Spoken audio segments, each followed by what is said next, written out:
ආයුබෝවන් ඔයාලා හැමෝටම. ඔන්න අද මම අරගෙන ආවේ සතුට, දුක, ආදරය, මිත්‍රත්වය කියන මේ හැම දෙයකින්ම පිරීලා තියෙන තිරුචි තිරඹලම් කියන මූවි එක. ඉතින් අද කතාවේ ප්‍රධාන නළුවා තමයි ධනුෂ්. ධනුෂ් කියන්නේ දක්ෂ නළුවෙක් කියන්න අපි කවුරුත් දන්න දෙයක්නේ. ප්‍රධාන නිළිය තමයි නිත්යා මෙනන්. ඉතින් හොඳම යාළුවෝ දෙන්නෙක් අතර එක්කෙනෙක්ට අනිත් කෙනා ගැන ආදරයක් ඇති වුණත් යාළුකම නැති වෙයි කියන බය නිසාම හිතට දැනුණු ආදරය හංගන් ඉන්න හුඟක් අය අපි අතරත් ඉන්නවනේ. අන්න ඒ වගේ කතාවක් තමයි මේක. අවසානයේදීවත් අනිත් කෙනාට ඒ ආදරය තේරෙයිද? ඒක දැනගන්න කතාවේ අවසානය වෙනකම් රැඳිලා ඉන්න. ඉතින් කතාවට යන්න කලින් මතක් කරන්න ඕන මේ වගේ මූවි රිවිව්ස් දිගටම බලන්න අපේ SL Senegal channel එක subscribe කරලා තියාගන්න. ඉතින් වැඩි කතා නැතුව අපි යමු මූවි එකට. ඉතින් මේ ඉන්නේ අපේ කතාවේ ප්‍රධාන චරිතේ තිරුචි තිරඹල. නම හරිම අමුතුයි නේද? අපි කොල්ලට තිරු කියලා කතා කරමු. තිරුගේ අම්මා තිරුගේ සීයාගේ නම තමයි කොල්ලටත් දාලා තියෙන්නේ. තිරු මේ නම නිසා පොඩි කාලේ ඉඳන් හරියට අපහසුතාවයට පත් වෙලා තියෙනවා. ඒත් දැන් කොල්ලට ඒක පුරුදු නිසා ගාණක් නැහැ. හුඟක් අය කොල්ලට පළම් කියලා තමයි කතා කරන්නේ. තිරු හිතේ තියෙන දුක වේදනාව නිසාම ඉගෙන ගන්න එක මගදීම අත්හැරලා දාලා ෆුඩ් ඩිලිවරි සර්විස් එකක වැඩට යනවා. තිරු දුකින් ඉන්නේ ඇයි කියලා දැනගන්න ඔයාලට තව ටික වෙලාවක් ඉවසන්න වෙනවා. තිරු දවසක් ඩිලිවරි එකක් ගෙනියනවා. මෙතනදී ඕඩර් එක දාපු පිරිමි ළමයා තිරුව අඳුර ගන්නවා. පොඩි කාලේ මෙයාලා එකම ඉස්කෝලේ තමයි ඉගෙනගෙන තියෙන්නේ. ඒත් තිරු කියන්නේ යාළුවෝ වැඩි ආශ්‍රය කරන කෙනෙක් නෙමෙයි. තිරු දකිනවා මෙතන ඉන්න අනුෂා කියන ගෑනු ළමයාව. තිරුගේ ඉස්කෝලේ කාලේ ක්‍රෂ් එක තමයි අනුෂා. කොල්ලා කැමති නෑ ඩිලිවරි කරන කෙනෙක් විදිහට අනුෂාව දකින්නට. ඒක නිසා තිරු අනුෂා දකින්න කලින් මෙතනින් යනවා. ඒ ඇවිල්ලා කොල්ලා පාඩුවේ කනකොට එතන කටියක් රණ්ඩු වෙනවා. කොල්ලා රණ්ඩු වලට හරි බයයි. ඒත් න්‍යායක වැඩ කරන කෙනෙක් තිරුවත් රණ්ඩුවට ඇදන් යනවා. ඉතින් පොලිසියෙන් මෙතනට ඇවිත් හැමෝම පොලිසියට ගෙනියනවා. මෙතන ඉන්නේ ඉන්ස්පෙක්ටර් තිරුවට විතරක් කම්මලට ගහලා පොලිසියට කියනවා හැමෝටම අවවාද කරලා යවන්න කියලා. කොල්ලා කේන්තියෙම ගෙදර එනවා. මේ ඉන්නේ තිරුගේ සීයා. තිරුචි තිරඹලම්. සීයාගේ නමනේ ඉතින් කොල්ලටත් දාලා තියෙන්නේ. සීයා ඉතින් තිරු එක්ක යාළුවෙක් වගේ ඉන්නේ. තිරු ජීවත් වෙන්නේ සීයයි තාත්තයි එක්ක. මේ ඉන්නේ තිරුගේ තාත්තා. එයාගේ නම නීලකණ්ඩන්. ඉතින් පොලිසියේදී තිරුවට කමුල් පාරක් ගහේ වෙන කවුරුත් නෙමෙයි තිරුගේ තාත්තා. තිරු එයාගේ තාත්තා එක්ක අවුරුදු 10කින් ඉඳන් කතා කරන්නේ නැහැ. තිරුට එයාගේ තාත්තා එක්ක පුදුම තරම් තරහක් තියෙනවා. ඒ ඇයි කියලා කතාව ඉස්සරහට අපි බලමුකෝ. ඉතින් තිරුයි තාත්තයි නිතරම රණ්ඩු වෙනවා. සීයා තමයි මේ දෙන්නගේ රණ්ඩු බේරන්නේ. ගෙදර උයන්නේත් සීයා. රෙදි මදිනවා වගේ තියෙන අනිත් වැඩ කට්ටිය දවසින් දවස බෙදාගෙන කරනවා. ඉතින් මේ ඉන්නේ තිරුගේ හොඳම යාළුවා ශෝබනා. මේ දෙන්න පුංචිම කාලේ ඉඳන් හොඳම යාළුවෝ. ශෝබනාගේ ගෙදර තියෙන්නේ තිරුගේ ගෙදරට පහළ තට්ටුවේ. ශෝබනා ඉතින් පිස්සු කෙල්ලෙක්. හරිම කටකාරයි. ශෝබනා ඔෆිස් එකක වැඩ කරන්නේ. හැමදාම උදේට ශෝබනායි තිරුයි වැඩට යන්න කලින් හම්බෙලා කතා කරනවා. යාළුවෝ කියලා කාවත් ආශ්‍රය කරන්නේ නැති තිරුට හැම දෙයකටම හැම ප්‍රශ්නකදීම ඕනම වෙලාවක ළඟින් ඉන්නේ ශෝබනා තමයි. හැබැයි ඉතින් තිරුගේ ප්‍රශ්නවලදී ශෝබනා ළඟ උත්තර තිබ්බට ශෝබනාගේ ප්‍රශ්නවලදී නම් තිරුට උත්තර නැහැ. ශෝබනාට ඔෆිස් එක හරහා කැනඩාවේ ජොබ් එකක් කරන්න අවස්ථාවක් ලැබිලා. ඒත් ඉතින් ශෝබනාට ගෙදර ආව දාලා යන්න බැරි නිසා ශෝබනා ගැන අදහසක් අහනවා තිරුගෙන්. තිරු ඉතින් එයාගේ අදහසක් කියන්න දෝ කියනවා එයාට හිතෙන දේ කරන්න කියලා. දවසක් තිරු ඩිලිවරි එකක් අරන් යද්දි බයික් එකට පෙට්‍රල් ගහගන්න ෂෙඩ් එකකට යනවා. මෙතනදී අනුෂා තිරුව දැකලා තිරුත් එක්ක කතා කරනවා. අනුෂා කියනවා ඉස්කෝලේ කාලේ ඔයානේ අපේ ක්ලාස් එකේ ඉඳපු දක්ෂම කෙනා 12 වසරෙන් පස්සේ මොකද කළේ කියලා. තිරු කියනවා කොලෙජ් යන එක මං අතරමඟදී නවත්තලා දැම්මා කියලා.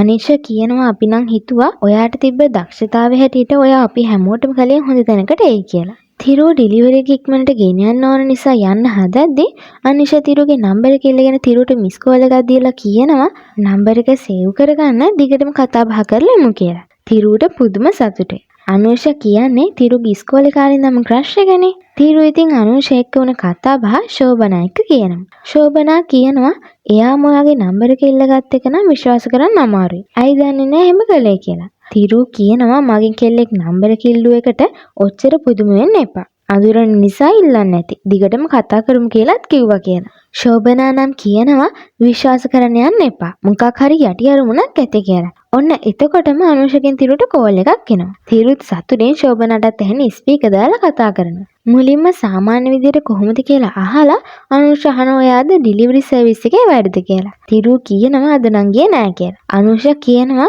අපි ඩිලිවරි එකක් දැම්ම හරි ගියේ නැහැ. ඔයාගෙන් උදව්වක් ඉල්ල ගන්න බැලුවේ කියලා. තිරු ඉතින් ඉක්මනට කියනවා මං ගෙනත් දෙන්නම් මට ඕන දේවල් කියන්න කියලා. අනුෂ ඉතින් කඩවල් කීපකින්ම එක එක කැම જાති කියනවා. අනුෂ යාළුවන්ටත් අතින් පෙන්නනවා වැඩේ හරි කියලා. අනුෂ තිරුට හුරතල් වචන කියලා වැඩ කරව ගන්න හදන්නේ. තිරුත් ඉතින් දුරදිග හිතන්නේ රැවටෙනවා. කෝල් එක තිබ්බම ශෝභනා කියනවා මං කිව්වා නේද ඔයාගේ නම්බර් එක ඉල්ලන්න නැත්තේ හේතුවක් ඇතුව කියලා. එයා ඔයාව යූස් කරනවා. කෙලින්ම ඕඩර් එක ඔයාට දුන්නම එයාට ලේසි නිසා ඔයාව පාවිච්චි කරනවා රැවටෙන්න එපා කියලා. තිරු ඉතින් ශෝභනා කියනව පිළිගන්නේ නැහැ. එයා කියනවා එයා එහෙම නැහැ උදව්වක් ඉල්ලුවේ කියලා. තිරු කඩවල් ගානකට ගිහින් කෑම අරන් යනවා.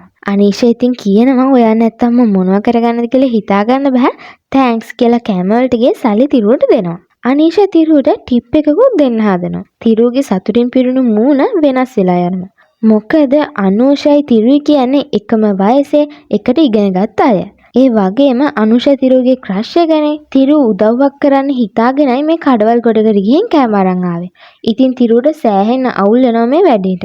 තිරු ටිප් එක එපා කියලා ඉක්මනට මෙතනින් යනවා. අනුෂ්ටත් තේරෙනවා එයා ටිප් එකක් දෙන්න ගිය එක වැරදි කියලා. තිරු යනවා ශෝභනාගේ ගෙදරට. ශෝභනාගේ ගෙදර ඇයට තිරු කියන්නේ ගෙදරම කෙනෙක් වගේ. තිරු ශෝභනාගේ කාමරයට ගිහින් මූණ අවුල් කරන් ඉද්දී ශෝභනා අහනවා මොකද උනේ කියලා. තිරු කියනවා මං කෑම සේරම ගිනිහින් දුන්නම මට ටිප් එකක් දෙන්න හැදුවා කියලා. ශෝභනා කියනවා මං කිව්වනේ එයා ඔයාව පාවිච්චි කරනවා. එයාගේ වැඩවලට. මගේ යාළුවා කරදරේ වැටෙන්න ඕන නැති නිසා මං කලින්ම තේරුම් කළේ. කොල්ලා ගෙදර ගිහින් ඉලේරාජගේ සින්දු අහන්න පටන් ගන්නවා. තිරු දුකක් දැනුනම ලොකු පීඩනයකෙද්දී හිත අවුලෙන් තියෙද්දි කරන්නේ ඉලේරාජගේ සින්දු අහන එක. ඊට පස්සේ දවසේ තිරුව වැඩට ගියාම තිරුගේ තාත්තා 100ට සල්ලි දෙනවා තිරුගේ බැංක් account එකට සල්ලි දාන්න කියලා. තාත්තයි තිරුයි කතා නොකලට තාත්තා තිරු වෙනුවෙන් සල්ලි පොතකට දානවා තිරුට හොරෙන්. ඊට පස්සේ පෙන්නනවා තිරු කෑම වගේ ඩෙලිවරි කරන්න අරන් යනවා. තිරු කෑම එක දෙන්න දොරට තට්ටු කරාම දොර අරපු කෙනා කියනවා අපි ඕඩර් කරේ නෑ කියලා. තිරු වැරදි රූම් එකට තමයි ඇවිත් තියෙන්නේ. ඒත් තිරු දකිනවා කාමරය ඇතුලේ පොඩි ගෑනු ළමෙක් ඉන්නවා කට ගැට ගහලා. තිරුට තේරෙනවා මේක පැහැර ගැනීමක් කියලා. තිරු පොලිසියට ගිහින් විස්තරේ කියලා පොලිසියට එතන පෙන්නනවා. තිරුගේ තාත්තා අනික් පොලිසිය අයත් එක්ක එකතු වෙලා ළමයාව බේරගෙන පැහැරගත්ත අයව අල්ලගන්නවා. තිරු එතන ඉන්න බය නිසා ඉක්මනට පිටත් වෙනවා. තිරු රණ්ඩු වලට හරි බයයි. ඉතින් නීලකණ්ඩන්ට අර පැහැර ගැනීම කරපු කෙනා කියනවා මං හිරෙන් නිදහස් වෙලා ආපු ගමන් මුලින්ම කරන්නේ තමුම මරණ එක කියලා. නීලකණ්ඩන් ඉතින් කාටවත් බය කෙනෙක් නෙවෙයි. ඒක නිසා එයව ගණන් ගන්නේ නැහැ.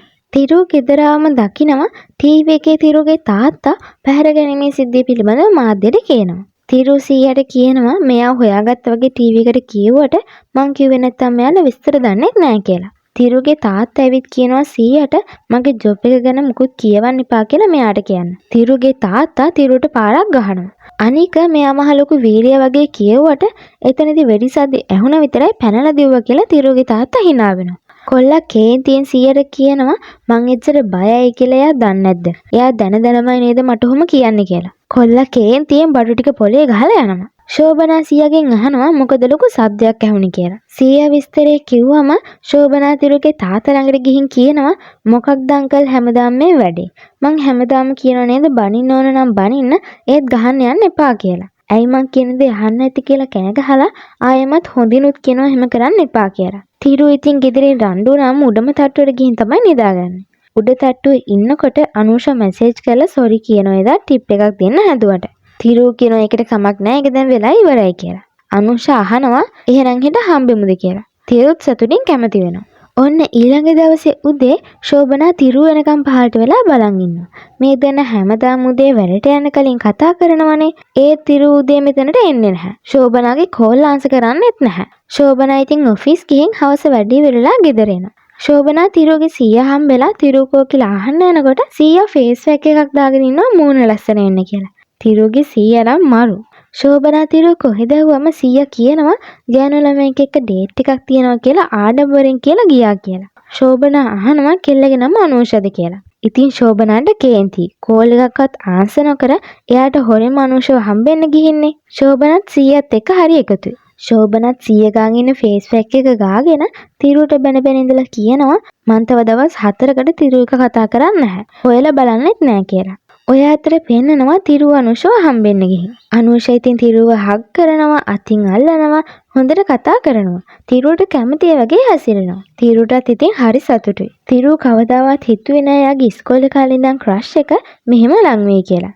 ඔය අතර ශෝභනාගේ ෆෝන් එකට දිගටම කෝල් මැසේජ් එනවා. ඒත් ඉතින් ශෝභනා තිරුව එක තරහ නිසා ෆෝන් එක බලන්නේ නැහැ. ශෝභනාගේ මල්ලි ෆෝන් එක අරගෙන මැසේජ් බැලුවම දැනගන්නවා තිරුවගේ බයික් එක කැඩිලා. එන්න විදියක් නැති නිසා එක්කයන් එන්න කියලා තමයි මැසේජ් එක දාලා තියෙන්නේ. මල්ලි කියනවා ශෝභනාට තිරුව පව් ඒක නිසා එක්කෙන්න යන්න කියලා. ශෝභනා ඉතින් ස්කූටි යනවා තිරුව එක්කෙන්න.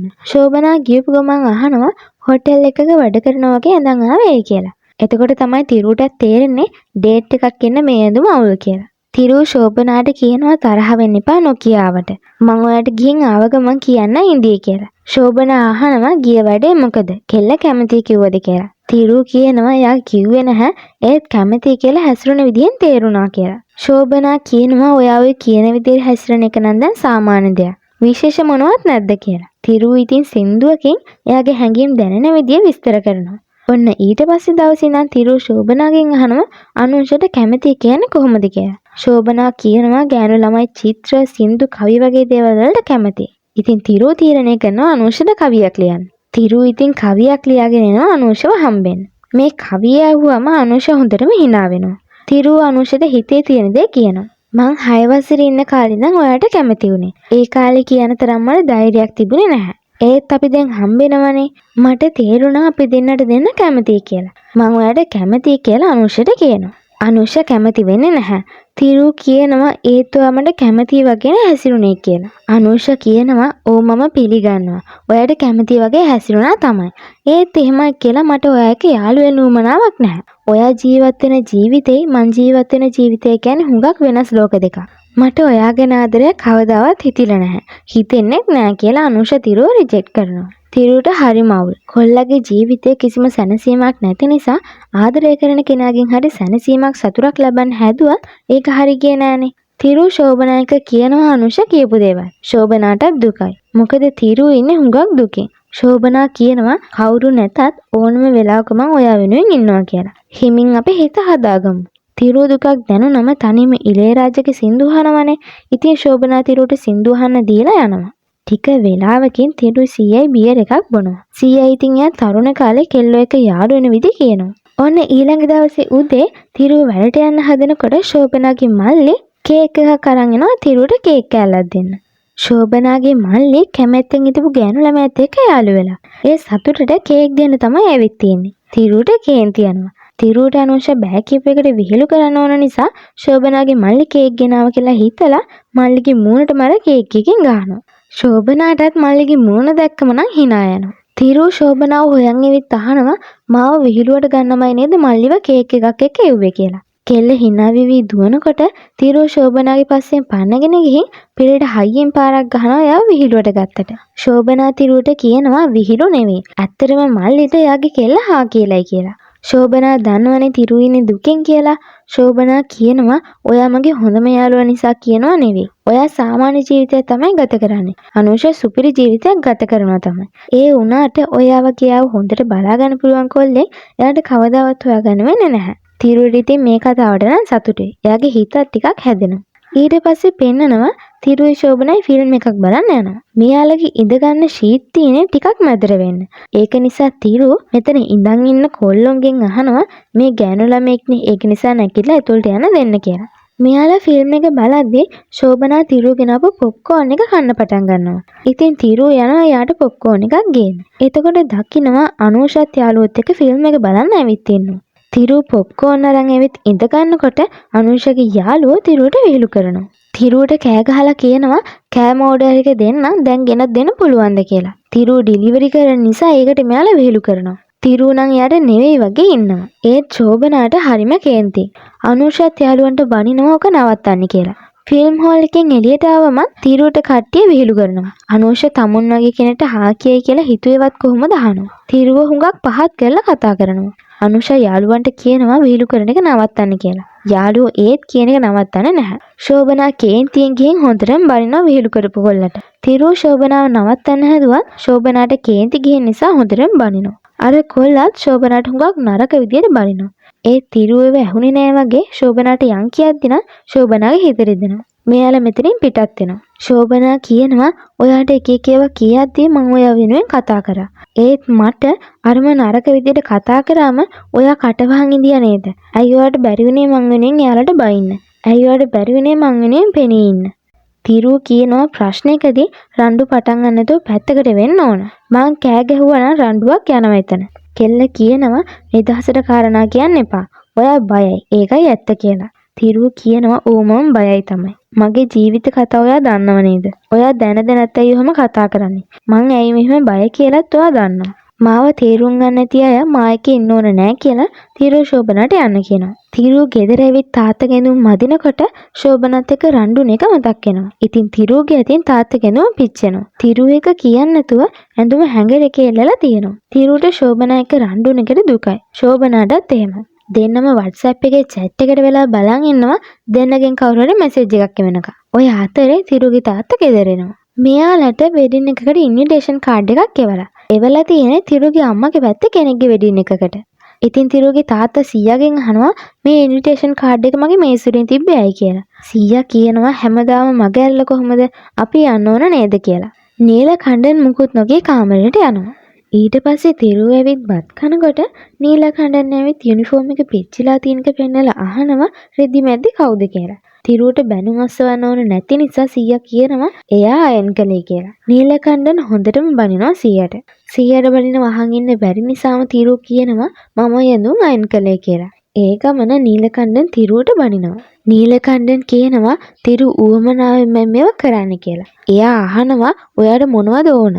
ඇයි මේ වගේ දේවල් කරන්නේ මොනව ලබා ගන්නද කියලා. කොල්ලත් කේන්තියෙන් කියනවා අම්මවයි නංගිවයි ඕන ගෙනත් දෙන්න පුළුවන්ද කියලා. නීලකණ්ඩන් මුකුත් නොකිය ගල් වෙලා වගේ ඉන්නවා. සීයා තිරුට පාරවල් දෙක තුනක් ගහලා කියනවා කෑ ගහන්න නැතුව උඩ තට්ටුවට ගිහින් ඉන්නවා කියලා. නීලකණ්ඩන් දුකෙන් කාමරයට යනවා. එයාට මතක් වෙනවා එයාලගේ ඇක්සිඩන්ට් එක වුණ මොහොත. වාහනේ ඉන්නේ තිරුගේ අම්මයි තාත්තයි නංගි. මෙයාලා සතුටින් කතා කර කර යනකොට නීලකණ්ඩන් නිතරම ෆෝන් එක බලනවා. එයා පොලිසියේ වැඩ කරන්නේ මොකක් හරි හදිස්සියක් නිසා එයා නිතරම ෆෝන් එක බලනවා. තිරු කීප සැරයක්ම කියනවා ෆෝන් එක බල බල වාහනේ එලවන්න එපා කියලා. ඒත් ෆෝන් එකට එන කෝල් එකක් ආන්සර් කරන්න හදන නීලකණ්ඩන් දකින්නේ නැහැ ඉස්සරහෙන් එන ලොරිය. ඉතින් මෙයාලගේ වාහනේ ලොරියේ හැප්පිලා අම්මයි නංගි මැරෙනවා. ඉතින් එදා ඉඳන් තිරු නීලකණ්ඩන්ට වෛර කරා. එයා අතින් වුණ පුංචි වැරද්ද නිසා තිරුට අම්මයි නංගි නැති වුණානේ. ඒත් ඉතින් නීලකණ්ඩන් උවමනාවෙන් වාහන ඇක්සිඩන්ට් කරන්නේවත් ගෙදරට කරදර කරන්න හදන්නේවත් නැහනේ. නීලකණ්ඩනුත් එදා ඉඳන් හැමදාම එයා අතින් වුණ වැරද්දට පසුතැවෙනවා. සීයා තිරුව හොයන් උඩ තට්ටුවට ගිහින් කියනවා මං ඔයාගේ සීයානේ ඒකයි පුතේ මං පාරවල් දෙක තුනක් ගැහුවේ. ඔයා මායක තරහද කියලා අහනවා. තිරු අඬාඬ කියනවා එදා මාවත් මැරලා යන්නයි තිබ්බේ. මං බයයි කියලා නීලකණ්ඩන් හැම වෙලේම මට hina වෙනව නේද? මගේ ඇස් ඉස්සරහම මගේ අම්මයි නංගි මැරුණේ. එදා ඉඳලා මං බයයි. මං නෙමෙයි මගේ තැන කවුරු ඉඳියත් මේ විදිහමයි. ඔයා දන්නවා මං ඇක්සිඩන්ට් එකට කලින් කොහොම ඉදපු කෙනෙක්ද කියලා. රණ්ඩු වලට ගියා, දඟ වැඩ කරා, කාටවත් බය වුණේ නැහැ. ඒත් එදා සිද්ධියෙන් පස්සේ මං බය වුණා හැමදේටම. හෙට උදේම මං ගෙදරින් යනවා. ඒක තමයි හොඳම දේ. සීයා කියනවා ඒක හෙට බලමුකෝ. දැන් ඇවිත් නිදාගන්න කියලා. තිරු කියනවා මම මෙතන නිදාගන්නම් පුළුවන් නම් බත් ටිකක් බෙදලා ගෙනත් දෙන්න. රණ්ඩුව නිසා කන්න බැරි වුණා බඩගිනි කියලා. තිරු උදේ ගෙදර එනකොට රෑ රණ්ඩුවේදී බිම වැටුණු බත් ගෙයි හැමතැනම. නීලකණ්ඩන් කාමරයට වෙලා යුනිෆෝම් එකේ ඉරුණු තැන මහනවා. තිරු ලෑස්ති වෙලා වැඩට යනවා. යන මගදී ශෝභනා කෝල් කළා කියනවා හොස්පිටල් එකට ඉක්මනට එන්න කියලා. තිරුත් යනවා. යනකොට ශෝභනා හොඳටම අඬනවා. ඇහුවට මුකුත්ම කියන්නේ. තිරුවට හිතෙනවා සීයට මොන හරි වෙලා කියලා. සීයට නෙවෙයි තාත්තට ඇක්සිඩන්ට් එකක් වෙලා තියෙන්නේ. තාත්තා හොස්පිටල් එකේ ඇඳක ඉන්නවා දකින්නකොට තිරුවට හොඳටම දුකයි. ડોක්ටර් ඇවිත් තිරුවට කියනවා ඔයාගේ තාත්තගේ වම් පැත්ත පැරලයිස් වෙලා. වම් අතයි කකුලයි හොලවන්න බැරි වෙයි. හැබැයි ෆිසියෝതെරපි කරද්දී හරියයි කියලා හිතන්න පුළුවන්. ජීවිතේට නම් හානියක් නෑ කියලා. තිරුවට මාරම දුකයි. ඉතින් ටික දවසකට පස්සේ නීලකණ්ඩන්න ගෙදර ගේනවා. රෝද පිටුවේ ඉන්නවා දකින්නකොට තිරුට දරා ගන්න බෑ. තිරු සීයාගෙන් අහනවා කකුලයි අතේ පණ නැතුව එයා කොහොමද දේවල් කරගන්නේ කියලා. සීයා කියනවා එහෙමයි කියලා ජීවිතය අතාරින්න බැහැනේ. අපිට කොහොම හරි ජීවිතේ ඉස්සරහට යන්න වෙනවා. තිරු කියනවා එයාගෙන් ගුටි කෑවත් කමක් නැහැ කලින් වගේ ඉන්නවනම්. එදා පොලිසියේදීත් මෙයාට හැමෝම බයයි. හැමෝම මෙයාට ගරු කරනවා. මං කැමතියි කලින් වගේ එහෙම ඉන්නවනම්. සීයා කියනවා එයා ඔයාට තාත්තා වුණාට මට ඒ මගේ පුතා. මටත් වේදනයි කියලා. ඔන්න ඊට පස්සේ දවසේ උදේ නීලකණ්ඩන් තාත්තට කතා කරනවා වොෂ්රූම් යන්න ඕන එක්ක යන්න කියලා. ඒ තිරුගේ සීයට නිින්ද ගිහින්. තිරු සීයට ඇහැරෙව්වත් තවත් නිදා ගන්නව මිසක් නැගිටින්නේ නැහැ. තිරු දකිනවා නීලකණ්ඩන් කවුරුත් එන්නේ නැති නිසා නැගිටින්න හදනකොට ඇඳෙන් බිමට වැටෙනවා. තිරු අවුරුදු 10ක ඉඳන් තාත්තා එක්ක කතා කරලම නැහැනේ. කොල්ලට තාත්තා බිම ඉන්නව බලන් ඉන්න බැරි කමට ගිහින් උස්සලා ඇඳෙන් තියනවා. තාත්තා අඬනවා. අවුරුදු 10කට පස්සේනේ කොල්ලා මෙහෙම හරි ළඟට ආවේ. තාත්තා අඬ අහනවා මට සමාව දෙන්නේ නැද්ද කවදාවත්? මං හිතලේ වැරද්ද කරේ නැහැ. එදා මාවත් මැරුණා නම් හොඳයි කියලා කොච්චර හිතුවත් මැරුණේ නැහනේ. මේ දැනුත් ඇක්සිඩන්ට් එක වුණාම මං හිතුවේ දැන්වත් මාව මැරුණා නම් කියලා. ඒත් මැරුණේ නෑනේ. මාත් ආසයි අනිත් අය වගේ ලස්සන පවුල් ජීවිතයකට. මං ආසයි මගේ පුතා එක්ක හොඳින් ලස්සනට ජීවත් වෙන්න. මගේ අතින් වුණ වැරදි මං හිතලා කරපුවා නෙවෙයි. මට සමා වෙන්න පුතේ කියලා තිරුවගේ තාත්තා අඬනවා. තිරුත් අඬනවා. තිරුට තාත්තා සමාව ඉල්ලපු ගමන්ම අර අවුරුදු 10ක ඉඳන් තාත්තා ගැන තිබ්බ කේන්තිය නැති වෙලා යනවා. තිරුට තේරුම් යනවා මෙයාලා දෙන්න මේ ගැන කතා නොකර ඉඳපු නිසා තමයි මෙච්චර කාලයක් දුක් විඳින්නේ කියලා. සීයා තිරුගේ තාත්තගේ කතාව අහන් ඉන්නවා. සීයා මෙයාලව කතා කරවන්න ඕන නිසා තමයි බොරුට නිදි වගේ ඉඳලා හැංගිලා බලන් ඉඳලා තියෙන්නේ. ඔන්න එදායින් පස්සේ තිරු තාත්තත් එක්ක කතා කරන්න පටන් ගන්නවා. සීයයි තිරු එකතු වෙලා නීලකණ්ඩන බලා ගන්නවා. දවසක් සීයා තිරුට ගෙදර වියදම් වෙලයි හොස්පිටල් බිලුව දීලා කියනවා ඔයා කරන ජොබ් එක කරලා නම් ගෙදර වියදම්ට සල්ලි හොයාගන්න බෑ. තව ජොබ් එකක් කරන්න වෙයි කියලා. කොල්ලා ශෝභනායක විස්තරේ කිව්වම ශෝභනා කියනවා තාත්තට දඩුවම් දෙන්න කියලා හිතාගෙන ඔයාගේ ඉගෙනීම ඔයාම නවත්තලා දැම්මනේ. දැන් කරන්න තියෙන්නේ ආයේ ඩිග්‍රී එක කරන්න පටන් ගන්න එක. හොඳ ජොබ් එකක් හොයාගන්න පුළුවන් වෙයි එතකොට. තිරුත් මේ අදහසට කැමති වෙනවා. යුනිවර්සිටි එකකට රෙජිස්ටර් වෙන්න තිරු ශෝභනා එක තමයි යන්නේ. නීලකණ්ඩන් සීයාගෙන් අහනවා තිරු මේ දවස්වල පොත් වගේක් අරන් එනවා දැක්කා. ඒ ඇයි කියලා. සීයා කියනවා මම බිල් ගෙවන්න සල්ලි ඕනි කතාව කිව්ව නිසා ඩිග්‍රී එක කරන්න හදන්නේ කියලා. නීලකණ්ඩන් කියනවා මං එයා වෙනුවෙන් ඉතුරු කරපු සල්ලි ටික එයාට දුන්නා නම් බිස්නස් එකක් පටන් ගන්නීනි කියලා. ඇයි එයාට කරදර කළේ කියලා. සීයා කියනවා මං දන්නවා සල්ලි තියනවා කියලා. ඒත් ඒ බව තිරුට නොකියුවේ එයා මගින් අතර කරපු ඉගෙනීම අය පටන් ගන්න ඕන නිසායි. මං ශෝභනාට කිව්වා ඒ අදහස තිරුට කියන්න කියලා. කොහොම හරි මං ඒක කරා කියලා සීයා කියනවා. තිරුගේ තාත්තා කියනවා මං නිසා ඔයාලට හරි කරදරේ කියලා. සීයා කියනවා මාත් අවුරුදු ගාණක් තිස්සේ නිකම්ම නිදියේ තමන්ගේ පුතයි තමන්ගේ මුණුබුරයි හම්බ කරලා කන්න බොන්න දෙනකොට එන සතුට කියා ගන්න බැරි තරම් අමුතු සතුටක්. ඉතින් ඔයත් දැන් මේ හැඟීම විඳලා බලන්න කියලා සීයා කියනවා. ඉතින් තිරුයි සීයයි තාත්තගේ වැඩ කරලා දීලා හොඳින් බලා ගන්නවා. ඒ අතර තිරුට ඉගෙනීමේ වැඩවලට ශෝභනා උදව් කරනවා. දැන් අර වෙඩින් එකට යන්නේ නැද්ද කියලා සීයා ඇහුවම නීලකණ්ඩන් කියනවා මගේ පුතාට මූණ දෙන්නත් මට අවුරුදු 10ක් ගියා. මගේ මාමණ්ඩි නැන්ද අම්මටයි කොහොමද මම මූණ දෙන්නේ? නීලකණ්ඩන්ට තාත්තා කියනවා එහෙමයි කියලා නෑදේ අතාරින එක කරලා හරියන්නේ නැහනේ. අපි වෙඩින් එකට යමු කියලා. ඉතින් මෙයාලා වෙඩින් එකට යන්නයි හදන්නේ. තිරු ශෝභනාටත් යන්න එන්න කියලා. ඉතින් මෙයාලා ට්‍රේන් එකේ යනවා. ට්‍රේන් එකේ යද්දි සීයා තිරුට කියනවා අපි වෙඩින් එකෙන් පස්සේ ගෙදර ආවම ඔයාටත් කෙල්ලෙක් බලමු. අපේ ගෙදර ඉන්නේ 3 දෙනයිනේ. මම මැරිලා ගියොත් කවුද ඔයාලව බලාගන්නේ? ඒක නිසා ඉක්මනට කෙල්ලෙක් හොයාගන්න කියලා. තිරු කියනවා කියන්න නම් ලේසි. හැබැයි ඒක ලොකු ප්‍රොසෙස් එකක් කියලා. තිරු ඉතින් කෙල්ලෙක්ගේ නම්බර එක අරන් යාළු වෙනකම්ම කොල්ලෝ කරන කියන දේවල් කියනවා. ඒව කරත් අන්තිමට කැමති වෙද නැද්ද හිතාගන්න බැහැ කියනවා. ආයේ මුලින්දම කෙල්ලෙක් යාළු කරගන්නවා කියන්නේ පිස්සු හැදෙනවා. ගෙදරින් හොයලා දෙන කෙනෙක් බඳින එක තමයි හොඳම දේ කියලා තිරු කියනවා. ශෝභනා කියනවා කොල්ලෝ එච්චර දුක් විඳිනවද කෙල්ලෙක් යාළු කරගන්න. අපිට නම් තියෙන්නේ හාද බෑද කියන්න විතරයි කියලා. සීයා කියනවා ඔයාට කෙල්ලෙක් ඉක්මනට හම්බෙයි කියලා. ඔන්න මෙයාලා තිරුගේ අම්මගේ මහගෙදරට එනවා. තිරුගේ තාත්තා හුඟක් බයෙන් ඉන්නේ. එයා හිතනවා වයිෆ්ගේ අම්මයි තාත්තයි එයාට බණී කියලා. එයාලගේ දුවව මරාගත්ත කියලා. ඒත් ඇත්තටම නීලකණ්ඩන දැක්කම එයාලා අඬ කියනවා ඇයි අපිව අතෑරලා දැම්මේ? අපිට කියලා ඔයාලා අර වෙන කවුද ඉන්නේ කියලා. ඉතින් හැමෝටම සතුටුයි. ආච්චි සීයයි තිරුට නෑදෑයන්ව අඳුන්වලා දෙනවා. තිරුගේ අම්මගේ මල්ලි ඒ කියන්නේ තිරුගේ මාමගේ දුවගේ වෙඩින් එක තමයි මේ තියෙන්නේ. ඉතින් මෙයාලා සතුටින් කාලේ ගත කරනවා. ආච්චි තිරුට තිරුගේ අම්මගේ ෆොටෝස් පෙන්නනවා. තිරු ඒවා ෆෝන් එකෙන් ෆොටෝ ගහගන්නවා. අම්මගේ අවුරුදු 8 දී ගත්ත ෆොටෝ එක දැක්කම තිරු දුකෙන් කියනවා මගේ නංගි වගේමයි කියලා. ඔය අතර නීලකණ්ඩනුයි තිරුගේ ගමේ ඉන්න සීයයි කතා කර කර ඉන්නවා. නීලකණ්ඩන් කියනවා මං අතින් උන දේ නිසා ඔයාගේ දුව ඔයාට නැති වුණා. මට ඔයාලට මුහුණ දෙන්නේ කොහොමද කියලා හිතාගන්න බැරි වුණා. මං හිතුවා ඔයාලා මං එක තරහින් ඇති කියලා. ඒකයි මං මෙච්චර කාලෙකට ආවේ නැත්තේ. සීයා කියනවා මං කවදාවත් ඔයා ගැන වැරදියට හිතලා නැහැ. මොකද මං දන්නවා ඔයා මගේ දුව බලාගත්තේ රෙජිනක් වගේ. දුව ගෙදරට කෝල් කරාම කවදාවත් ඔයාගේ වැරදි කියලා නෑ අපි එක්ක. ඔයාගේ හොඳමයි කියන්නේ. ඒක එයාගෙන ආපු ආයුෂ. ඒකට මොනව කරන්නද? අපි ඔයාලව හොයාගෙන මෙච්චර දවසකට ආවේ නැත්තේ ඔයා අපිව අත්හැරලා දැම්මා කියලා හිතලා. ඉතින් නීලකණ්ඩනුත් මෙච්චර දවසක් හිතින් දුක්කින්දා. තමන්වම වැරදිකාරයෙක් කරන් හිතින් විඳෙව්වා. මේ කතා බහ නිසා එයාගේ හිත හුඟක් හැදෙනවා. ඊට පස්සේ උදේ රෝදපුටුවේ ඉන්නකොට නීලකණ්ඩන්ට හිතෙනවා එයාගේ අත හොලවන්න පුළුවන් වගේ. මෙයා තනියම හිමින් නැගිටිනවා. නීලකණ්ඩන්ට හරිම සතුටුයි.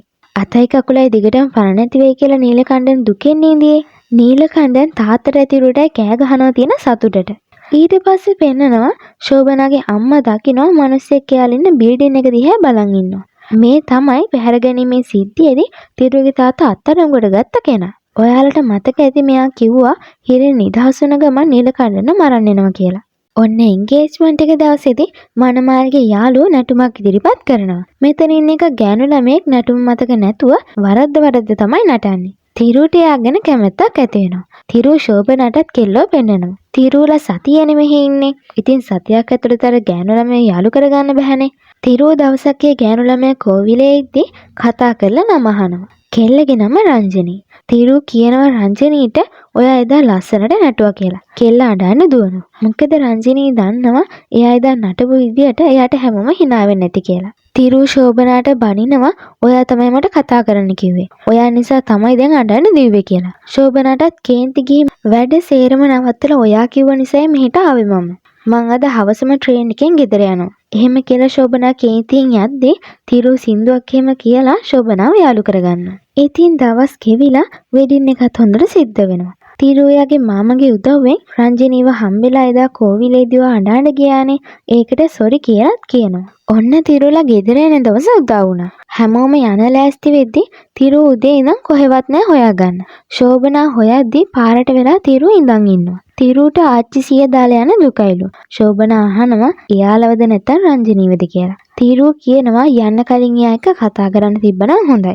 මන් ළඟ එයාගේ නම්බර් එකවත් නැහැ කියලා. මට එයා ගැන කැමැත්තක් තියෙනවා. ඉතින් මං කොහොමද දිගටම කතා බහ කරන්නේ නම්බර් එකවත් නැතුව? ශෝභනා ගිහින් අර ගෑනු ළමයා තිරු ළඟට එක්කෙනවා. ශෝභනා පැත්තකට යනවා ඔයාලා දෙන්න කතා කරගන්න කියලා. තිරු රංජනීට කියනවා මං යනවා කියලා කියන්න ඕන උනේ. ඔයාගේ නම්බර් එක දෙන්න අපි කතා බහ කරලා ඉමු කියලා. රංජනී අහනවා ඇයි මං ඔයා එක්ක දිගටම කතා බහ කරලා ඉන්න ඕන? කිසිම හේතුවක් නැණි කියලා. තිරුගේ සේරම බලාපොරොත්තු කඩා වැටෙනවා. තිරු රංජනීට සම්මුදීලා ගෙදර යන්න යනවා. ආච්චිට හුඟක් දුකයි තිරුලා ගෙදර යන එකට. තිරු ආච්චිට අලුත් ෆෝන් එකක් දීලා කියනවා දුක්ෙන් එපා. මේකෙන් වීඩියෝ කෝල් ගමු කියලා. මෙයාලා ට්‍රේන් එකට එනවා. ට්‍රේන් එකේ යද්දී තිරු සීයාට කියනවා කෙල්ලෙක් ගැන මගේ ඔළුවට දාලා සීය ඔයා වැරද්දක් කළේ කියලා. සීයා කියනවා ඔයා වැරදි තැන වැරදි කෙනා එක්ක යාළු වෙන්න ගියාට මම මොනව කරන්නද? නිතරම ඔයාගේ ඇස් ඉස්සරහා ඉන්නව නේද ශෝභනා? මං කිව්වේ එයා ගැන. තිරු කියනවා ශෝභනා ගැන මං කවදාවත් එහෙම හිතලා නැහැ. එයා මගේ යාළුවා එච්චරයි කියලා. සීයා කියනවා ඉතින් දැන් ඉඳන් ශෝභනා දිහා කැමැත්තෙන් බලන්න කියලා. සීයා කියනවා අලුතෙන් ගෑනු ළමෙක් හොයාගත්තට අපිට එයාගේ විදියට හැඩ ගැහෙන්න වෙනවනේ. එතකොට අපිට අපිවම මග ඇරෙනවා. ඒක තමයි හුඟක් ආදර කතා මගදීම නවතින්නේ. ඒත් ශෝභනා ඔයා ගැන ඔයාටත් වඩා දන්නවා. ඔයත් ශෝභනා ගැන හොඳට දන්නවා. එයා තමයි ගැළපෙනම කෙනා. තිරු ඉතින් ශෝභනා ගැන එහෙම හිතන්න අමාරුණ තිරු උත්සාහ කරනවා. සීයත් නිතරම ශෝභනා ගැනම දවස ගානේ තිරුට කියවෙනවා. තිරු හුඟක් කල්පනා කරලා තීරණය කරනවා ශෝභනාගෙන් කැමැත්ත අහන්න. ඔන්න අද තිරුට එක්සෑම් එකක්. ශෝභනා තිරුට උපදෙස් දෙනවා එයා කියලා දුන්න විදිහට ලියන්න කියලා. අම්මත් නැති තිරුට අම්මා වගේ ආශිර්වාද කරන්නේ ශෝභනා. තිරු ශෝභනාට කියනවා මට කියන්න දෙයක් තියෙනවා. එක්සෑම් ලියලා ඇවිත් කියන්නම් කියලා. ඉතින් එක්සෑම් ලියලා ආවම තිරු ශෝභනාට උඩ තට්ටුවට එන්න කියනවා ඒ දේ කියන්න. ශෝභනා කියන කෝපි කෝපේ දෙන්න එක්ක බෙදාගෙන බොනවා. තීරුව කියනවා අපි දැන් කෝපි කෝපේ බෙදාගත්තා වගේම අපිට පුළුවන් නේද ජීවිතේත් බෙදාගන්න කියලා. ශෝභනාට තේරෙන්නේ තිරුව කියන්නේ මොකද්ද කියලා. තිරුව ශෝභනාගෙන් අහනවා අපි දෙන්න බඳිමුද කියලා. ශෝභනා ෂොක් වෙනවා. ශෝභනා කියනවා ඔයා මගෙන් ඔහොම දෙයක් ඇහුවා කියලා ඔයත් අමතක කරන්න. මාත් අමතක කරන්න. හෙට උදේ අපි හම්බ වෙනකොට අපි අතර මේ වගේ කතා බහක් උනේ නැති විදියට වෙනද වගේ අපි හැසිරෙමු කියලා කියනවා. ශෝභනා තිරුවගේ යෝජනාව ප්‍රතික්ෂේප කරනවා. තිරුව ගෙදර ඇවිත් සීයට බනිනවා. මගේ ඔළුවට විකාර අදහස් දාලා මට ඉඳපු එකම යාළුවත් නැති කරා කියලා. ඉතින් තිරුව ඊළඟ දවසේ උදේ ශෝභනාව හම්බෙන්න නොයා මග අරිනවා. ශෝභනා තිරුව වෙනකම් බලන් ඉඳලා නැති තැන වැඩට යනවා. ශෝභනා තිරුවට මැසේජ් කරත් තිරුවේ මැසේජ් බලනවා විතරයි. රිප්ලයි කරන්නේ නැහැ. ශෝභනා තිරුව හොයන් ගෙදරට ගියාම තිරුව සියට හොරින් කියනවා මං ගෙදර නැහැ කියලා කියන්න කියලා. ඉතින් ශෝභනාට තේරුම් යනවා තිරුව ටිකෙන් ටික යාව මග අරිනවා කියලා. ශෝභනාට එයාගේ ඔෆිස් එකෙන් ආයෙම chance එකක් එනවා කැනඩා යන්න.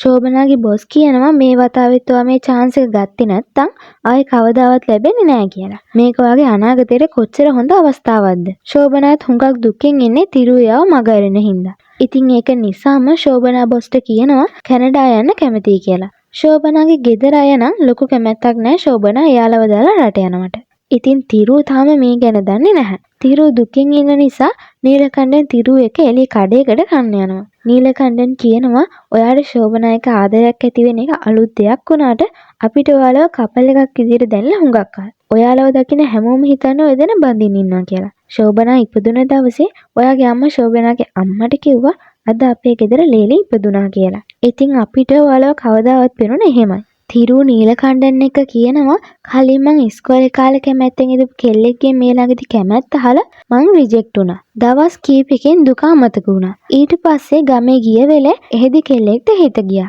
ඒකත් හරි ගියේ නැහැ. මං ඒත් දවස් 2-3කින් හිත හදාගත්තා. ඒත් ශෝභනා ගැන හිතනකොට මට හිත හදාගන්න අමාරුයි. දැන් තමයි ආදරේ වේදනාව මොකද්ද කියලා මට හරියටම දැනෙන්න ආරන් තියෙන්නේ. ශෝභනා නැතුව ජීවිතය ගෙවන්නේ කොහොමද කියලා මට හිතා ගන්නවත් බෑ. තිරුගේ තාත්තා කියනවා ඔයාට දැන්වත් ඇත්ත තේරුම් ගියානේ ඔයාට ශෝභනා ඕන කියලා. ඉතින් ශෝභනාටත් පොඩි කාලයක් දෙන්න එයාටත් ඔය ඕන කියලා තේරුම් ගන්න. තිරුවේ නීලකණ්ඩනුයි කෑම කාලා ගෙදරට එද්දී එදා ළමයා පැහැර ගැනීමට නීලකණ්ඩන් අත්අඩංගුවට ගත්ත මිනිස්සයා මෙයාලා ඉස්සරහට එනවා පිහියක් කරා. මෙයා හිරින් නිදහස් වුණ ගමන්ම නීලකණ්ඩන මරන්න ඇවි. දැන් නීලකණ්ඩන්ට කලින්ට වඩා ටිකක් ඇවිදින්න පුළුවන් වුණත් කා එක්කවත් ගහ ගන්න ශක්තියක් නැහැනේ. තිරුව අර මැරය ළඟටම ගිහින් බැගයපත් වෙනවා තාත්තට මුකුත් කරන්න එපා කියලා. මැරය තිරුවටත් හොඳටම ගහනවා. නීලකණ්ඩන්ට පිහියෙන් අනින්න හදනකොටම තිරුව අමාරුවෙන් උනත් නැගිටලා කේන්තියෙන් අර මැරයට ගහනවා. නීලකණ්ඩන්ට පුදුමයි. එයාලගේ පවුලේ ඇක්සිඩන්ට් එකෙන් පස්සේ තිරුව කවදාවත් රණ්ඩු වලට ගිහින් නැහනේ. එයා හැමදාම රණ්ඩු වලට යන්න බය වුණා. ඉතින් තිරුවගේ පාරවල් නිසා මැරයට සිහි නැති වෙනවා. තිරුවටත් හුඟක් තුවාල නිසා එයාටත් සිහි නැති වෙනවා. තිරුව හොස්පිටල් ඇඩ්මිට් කරනවා. තිරුවට සිහි නැති වෙලේ ශෝභනාවේ තිරුව දැකලා හොඳටම අඬනවා. ඒත් එදයින් පස්සේ ශෝභනා තිරුව බලන්න හොස්පිටල් යන්නේ නැහැ. එයා දෙවියන්ගෙන් ඉල්ලනවා තිරුවට ඉක්මනට හොඳ වෙන්න කියලා. ඉතින් හොස්පිටල් එකේ ඉඳි නීලකණ්ඩනුයි සීයයි තිරුව බලා ගන්නවා. එයාලා තිරුවට ශෝභනා ගැන මුකුත්ම කියන්න යන්නේ නැහැ. තිරුත් හිතනවා යාළුවෙක් විදිහට ඉඳපු මම ශෝභනාගෙන් බඳින්න අපක වැරදි. ශෝභනාට කේන්ති යන එක සාධාරණයි කියලා. තිරුව හුඟක් පසුතැවෙනවා ඒ ගැන. තිරුව ටික දවසකින් හොස්පිටල් ඉඳන් ගෙදර එනවා. ගෙදර ආව ගමන්ම ඊළඟ දවසේ ඉඳන් තිරුව වැඩට යන්නයි හදන්නේ. සීයත් බනිනවා තව ටික දවසක් රෙස්ට් කරන්න කියලා ඩොක්ටර්ස්ලාත් කිව්වනේ. ඒක නිසා ඉන්න කියලා. ඒත් ඉතින් තිරුව කියන දේ අහනතෝ වැඩට යන්න හදන්නේ. සීයා ශෝභනා ගැන දෙයක් තිරුවට කියන්න හැදුවත් තිරුව කෑ ගහනවා. එයා ගැන දැන් කියන්න එපා කියලා. සීයා ශෝභනා හෙට රට යන එක ගැන කියන්න හදන්නේ. තිරුව ඉතින් තාමත් දන්නේ නැහැ ශෝභනා රට යනවා කියලා. ඒ තිරුව සීයාට ඒක කියන්න දෙන්නෙම නැහැ. තිරුව කියනවා ශෝභනා ගැන දැන් කතා කරන්න එපා කියලා. ඔන්න ඊළඟ දවසේ උදේ තිරුව වැඩට යනවා. ශෝභනා තිරුව හොයන් තිරුව ළඟ ගෙදර ගියාම සීයා කියනවා තිරුව වැඩට ගියා කියලා. ශෝභනා අහනවා එයා දන්නේද මං අද රට යනවා කියලා. සීයා කියනවා එයා ඉන්නේ තත්ත්වය අනුව මට ඒක කියන්න බැහැනේ. ඔයා කෝල් කරලා කියන්න කියලා. ශෝභනා තිරුවට කෝල් කරනවා. ශෝභනා අහනවා දැන් හොඳයිද? ඇයි රෙස්ට් නොකර වැඩට ගියේ කියලා. තිරු කියනවා දැන් ටිකක් හොඳයි. ගෙදර තුන්දෙනාගෙන් කවුරුම හරි ජොබ් එකක් කරන්න ඕනිනේ. ඒකයි වෙලට ආවේ කියලා. ශෝභනා කියනවා මං අද රෑ කැනඩා යනවා. අවුරුදු 2 කොන්ට්‍රැක්ට් එකකට තමයි යන්නේ. තිරු ටිකක් වෙලා නිහඬව ඉඳලා කියනවා සුබ පැතුම් හොඳට වැඩ ටික කරන්න කියලා. ශෝභනා යා ගෙදරින් යන වෙලාවයි එයාපෝට් එකෙන් පිටත් වෙන වෙලාවයි කිව්වම තිරු කියනවා එයා එයාපෝට් එකට එන්නම් කියලා. තිරු පුළුවන් තරම් ඉක්මනට එයාපෝට් එකට යන පිටත් වෙනවා.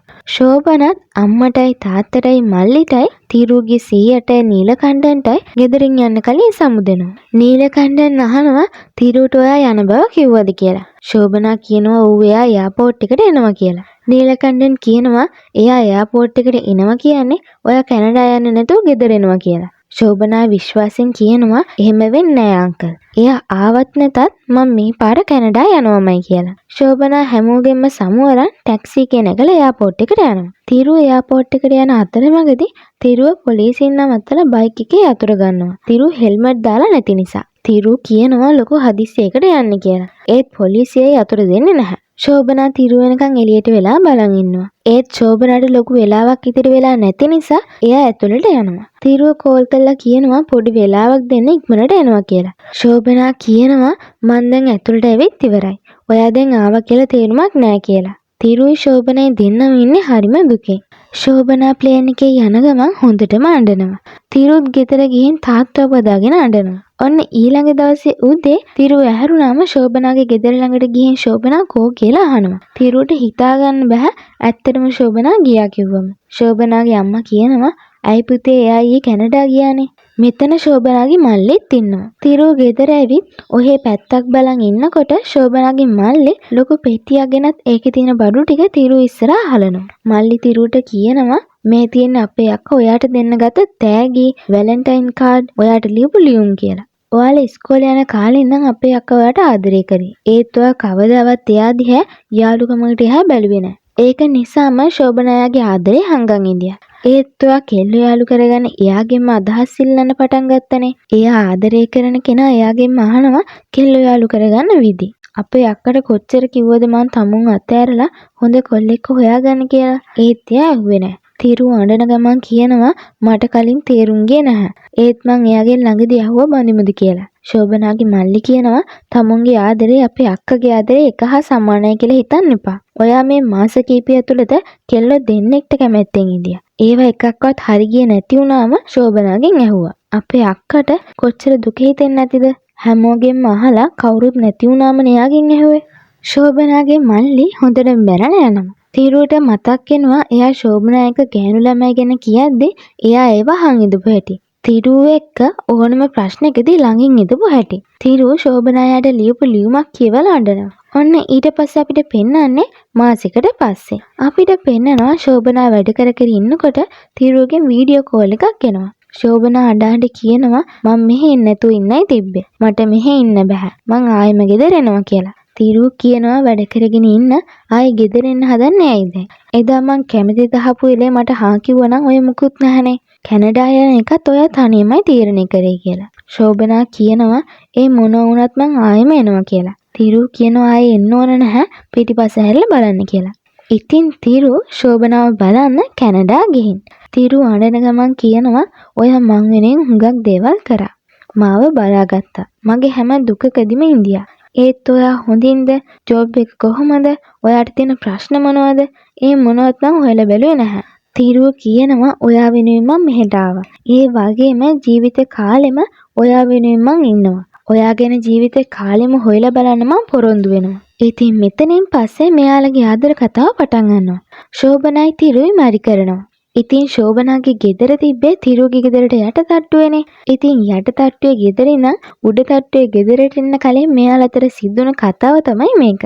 ඔන්න තිරුගේ එක්සෑම් රිසල්ට් ඇවි. තිරුගේ සීයා ලියුම බලලා කියනවා තිරු එක්සෑම් එක ෆේල් වෙලා කියලා. තිරු තාත්තට කියනවා දුක් වෙන්න එපා.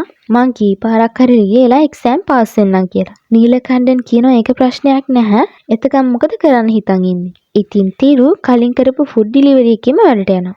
ඉතින් ශෝභනා කියනවා මා ඔෆිස් එක ළඟට ගිහින් දාන්න නැද්ද දැන්වත්? තිරු කියනවා ඩිලිවරි කරන්න පරක්කු වෙන නිසා කම්පැනි වාහනේම යන්න කියලා. ශෝභනා ඉතින් තිරුට බැන යනවා එක්සෑම් එකවත් පාස් වෙන්න බෑ කියවිල නම් තියනවා කියලා. ඉතින් ශෝභනා යන්න හදද්දී තිරු ශෝභනාට මතක් කරනවා එයාලා මැරි කරලා ඉන්නේ කියලා. ඉතින් මේ දෙන්න වෙනදට ගේට්ටුව ළඟදී කතා කර කර ඉඳලා එහෙම වැඩට යනවනේ.